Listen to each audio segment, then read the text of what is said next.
ہے من بینی یدیہ، واو زبر وا، میم نون زیر من، و من نون ساکن کے بعد، دیکھیے قاعدہ سن لیجئے، نون ساکن یا تنوین کے بعد حروف حلقی میں سے کوئی حرف آ جائے تو ہوتا ہے اظہار حلقی، غنہ نہیں کرتے۔ حروف حلقی 6 ہیں: حمزہ ہا، عین ہا، غین خا۔ نون ساکن کے بعد یا تنوین کے بعد حروف یرملون میں سے آ جائے کوئی حرف تو ادغام ہوتا ہے۔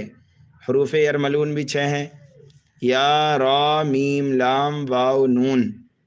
نون ساکن کے بعد یا تنوین کے بعد حروف اقفا میں سے کوئی حرف آ جائے تو اقفا ہوتا ہے۔ حروف اقفا 15 ہیں جن کی پہچان بالکل آسان ہے۔ نون ساکن کے بعد حروف یرملون، حروف حلقی، الف با کے علاوہ جو بھی حرف آتا ہے وہ حروف اقفا میں سے ہوتا ہے۔ اقفا کے اندر نون ساکن کی آواز کو یا پھر تنوین کی آواز کو ناک میں چھپا کر ایک الف کے برابر غنہ کر کے پڑھا جاتا ہے۔ نون ساکن کے بعد اگر حرف با آ جائے تو وہاں پر ہوتا ہے اقلاب، ایک الف کے برابر غنہ کر کے پڑھتے ہیں۔ نون ساکن اور تنوین کو میم سے بدل کر پڑھا جاتا ہے۔ یہ قواعد ہیں، بالکل آسان ہیں، اگر آپ